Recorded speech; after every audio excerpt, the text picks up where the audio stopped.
And now, get ready to smile again with radio's home folks, Vic and Sade. Hello, Nancy. What's your rush? Oh, hello, Mrs. Smith. What do you think? I just passed my Girl Scout cooking test. That's grand. I baked a cake, and Miss Green, she's our scout leader. She said it tasted wonderful. Oh, what kind did you make? Orange layer. There was orange in the cake, and then I put orange in the frosting, too. It was so good. Oh, stop, Nancy. You're making me hungry. I wish I had some for you. It was so light. Mother said that new kind of shortening would make my cake especially light. Oh, what new kind of shortening, Nancy? The new Sure Mix Crisco. Mother heard about it on the radio. They said it was a different kind of shortening and that no other shortening at the store was made just like this new Crisco. That's why it gives lighter cakes. But, Nancy, how can a shortening make any difference in the lightness of a cake? It's the way it works. You see, this new Crisco is an active blender. Active blender? What does that mean? It means that, well, when you take a tablespoon of water and a tablespoon of Crisco and mix them together, Crisco takes the water right up. Why, Nancy, fat and water don't mix. You learned that in school. I know, but Crisco and water mix because Mother and I tried it. And the Crisco did take the water right up. That's active blending. And Crisco does the same thing with your milk and eggs and flour when you're mixing a cake. Why, I got the smoothest cake batter you ever saw when I made my orange cake. And Mother says that's why it turned out so light. If you want lighter cakes, it's simply up to you. Crisco is waiting to give them to you. Make one of your favorite cakes. Use the same recipe. Use the same ingredients. Change nothing but your shortening. This time, use new Sure Mix Crisco. You have our promise. No other shortening we know of will give you cakes as light. Crisco gives you lighter cakes than any other shortening.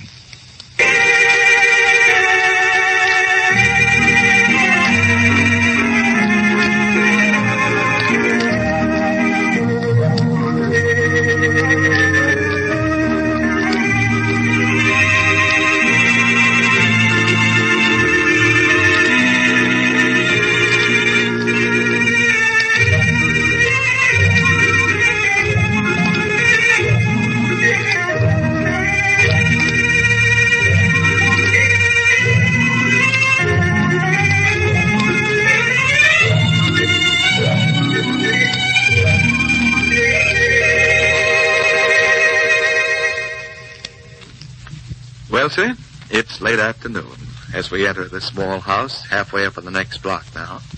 And here in the kitchen we find Mr. Victor Gook and his wife's amiable Uncle Fletcher Rush, late of Dixon, Illinois.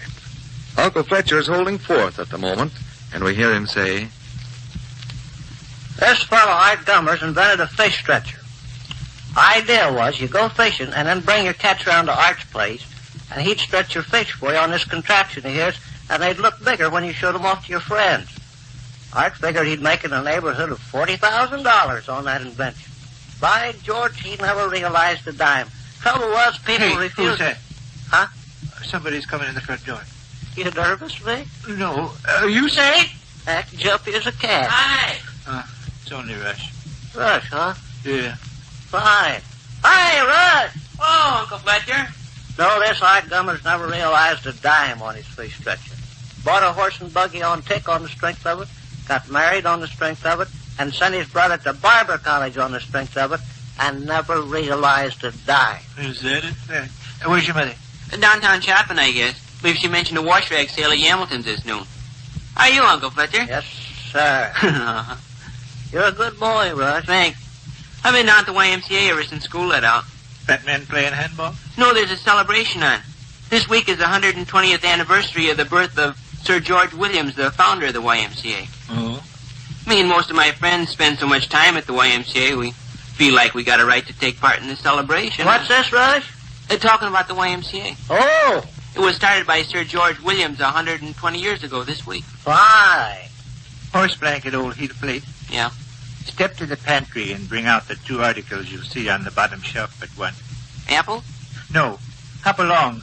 And when you return, I'd like to engage you in conversation. Speaking of Art Gummers and his fish stretcher invention, likely you remember Art's brother. No, can't say I do. Sycamore fella. No? Married into the Geedra family?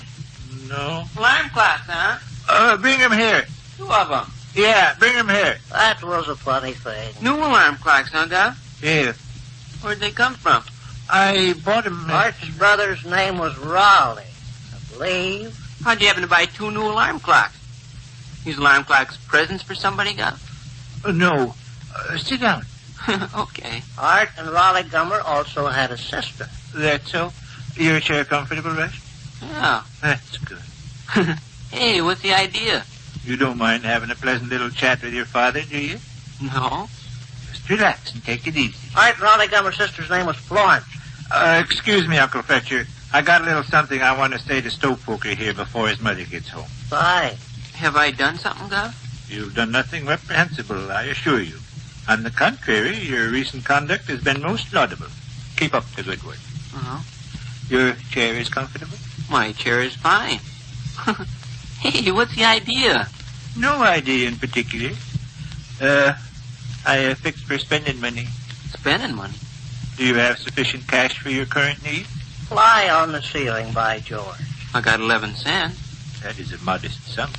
Yeah, A very modest sum. yeah. Fly on the ceiling, Vic. Probably you could find good use for additional money. Hey, get to the point. What point? Do you object to this little quiet conversation? Relax. Sit back. Take it easy. You're sure that chair is comfortable? Oh, shucks. Vic, Yes, Uncle Fletcher. half-wit fly on the ceiling. Oh, He'll perish with winter so near. J.H. Masters there in Union Grove, Illinois, swatted so many flies one Excuse afternoon. me, Uncle Fletcher, but I got a thing or two to say to Annabelle here. Fine. Yes, Rush, I understand you've been a real good boy lately. I imagine so. Good. Oh, by the by, I did a little shopping a while ago. Bought these alarm clocks? Yes, They look like nice ones. especially nice ones. Far superior to the ones we had before. Before. Yes. We still got 'em, haven't we? I feared not. Sure, we still got 'em. One of 'em's up in my room. No, Rush. They've vanished. Vanished. Vanished. Both of 'em? Both of them. Where'd they vanish to? They just vanished is all. A half-wit fly ain't got any more idea where he's going than a rabbit. Mm.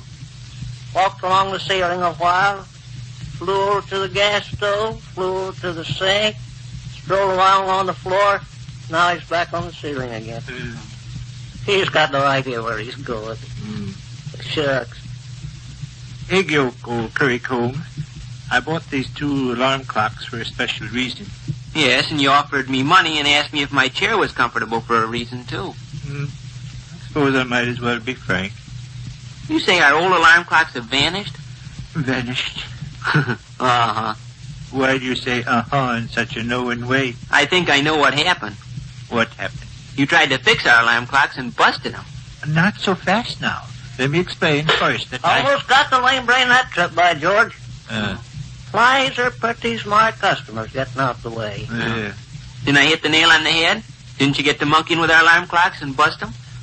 I guess there's no point in beating around the bush. Your surmise is substantially true. Want me to surmise some more? Please. Mom's told you to lay off our alarm clocks because you've already busted about 40 of them. You're scared to tell her that 2 additional alarm clocks have been ruined. I may as well admit it. Well, where do I come in? I thought the 2 of us might get together here. Why, you son of a gun, you. He got away. How you mean the 2 of us might get together? Well, as you point out, your mother's apt to be somewhat upset about the missing alarm clock. Upset? She'll pull her shoes up by the roots. I'm afraid so. Where are the alarm clocks, by the way? Out in the garbage box. No, George, here was my notion. I'm the guilty party. Exactly. No, this old coot in Union Grove, Illinois used to swat flies every afternoon. You have an alarm clock record that's absolutely spotless. You never broke an alarm clock in your life. I, on the other hand, have been most unfortunate. What do you try to fix alarm clocks for? You always bust them. That is beside the point. No, but shucks. How about it? Will you shoulder the blame? Well, I don't know. You wouldn't lose by your kindness? I'd get a bribe, huh? Bribe isn't the happiest of words. Let us put it like this. Let us simply state that... Got it. Look, got it. Uh-huh. I figured I'd get him. We couldn't get away with it, Gov. Why not? I never interfere with alarm clocks, and you can't leave alarm clocks alone. Here's 2 of them busted. Mom won't be taken in with any such flimsy business as that. We must handle it clever. Mom's a clever customer her own self. Who's that, Rush? Mom, I say she's a clever customer. Aye. We'll cook up a plausible story. Okay. Does a plausible story suggest itself to you? Little Charlie Husher was here this afternoon. He got to running around wild the way he does. He bumped into the... That's too easily checked up on. Yes, I guess it is. Now, this might fill the bill. Oh? After school, you raced in the house like a tornado. You were in a hurry to get something out of your dresser. In your haste, you crashed against the dresser upon which were resting both of our alarm clocks. They fell to the floor and shattered into bits. You become frightened. You wondered what to do. I walked in at that moment, and you made a clean breast of the whole matter. I'm an understanding father. I realize it was an accident. I give you money, and you step to the drugstore and buy these fine new alarm clocks. Yes. Sound all right? Mom will certainly give you some searching glances. May heaven give me strength to stand up under him. I guess maybe the story will hold water. We've all go home directly. See, the alarm clocks got broke accidentally. Nobody busted them trying to fix them. Uh-huh. Submit your report to your mother, and I'll back you up. Okay. A little later on, I'll discuss financial matters with you. Oh, that's okay. I'm glad to help a fellow out. Nevertheless, you're entitled to some small token of appreciation. No foolin' Mom would jump and holler if she thought you broke them 2 alarm clocks. There's not a doubt of it. Yeah, believe I'll stroll on home directly. Oh, don't hurry, Uncle Fletcher. No, stick around. Getting along towards supper time. Come, how'd you happen to tackle them clocks in the first place? I noticed them on your dresser there, and I... Got out your little hammer? Yes. Why the heck do you try to fix alarm clocks with a hammer? I'm quite satisfied with the manner in which I fix alarm clocks. Fella needs a screwdriver. I prefer my little hammer. Threw the junk in the garbage box, huh? Yes. And then walked to the drugstore and bought these? Yes. Nice ones, huh? Very nice. Nice alarm clocks, Uncle Fletcher? Beg pardon? Aren't these nice alarm clocks? Yes, they are. Streamlined alarm clocks. Fella in at the drugstore told me there's a balance wheel inside that's scientifically the last word. Yes, sir. The way it operates, the mechanism is set in some kind of a rubber composition, capable of withstanding shocks, and also with... Well, heck, I'll show you. Rush, hand me my little hammer there on the stove. You'll appreciate this, Uncle Fletcher. You're a mechanical-minded chap. Aye. Rush, hand me my little hammer. The drugstore guy said these alarm clocks ought to last a lifetime with proper care. Aye. Rush, will you hand me my little hammer, please? No, Gov. Huh? Don't bother them. Father, It's alarm clocks. I want to demonstrate to Uncle Fletcher how they're put together. Yeah, but you know what happens. Kindly hand me my little hammer.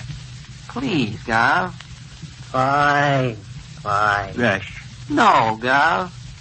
Rush. Oh, Gov. Hand me my little hammer.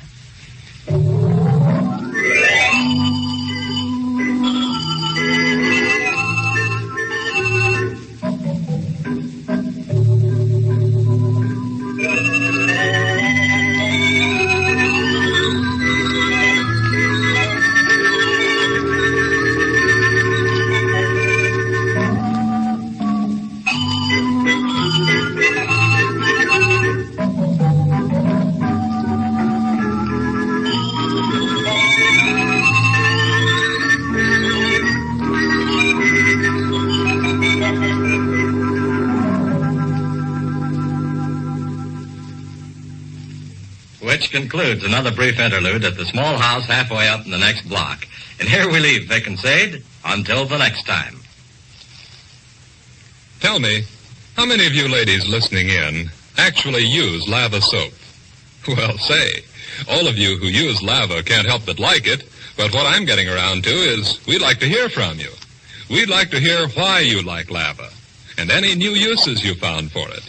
It sort of, builds up our ego to get letters like that. Makes us feel that we're doing a really good job. So look, write in, will you? Who knows, maybe we'll read your letter over the air. Now, wouldn't that give you a thrill? And here's where to send your letters. To Lava Soap, care of Procter & Gamble, Cincinnati, Ohio. And ladies, always remember this. When it comes to getting extra dirty, housework-soiled hands really clean, quickly, easily, safely, no other nationally known toilet soap you've ever used equals Lava. That's the truth. Lava soap actually gets extra dirty hands shades whiter in only 20 seconds. Lava soap. L-A-V-A. Only a few pennies at dealers everywhere. Get some today. And remember, let us know how you like it.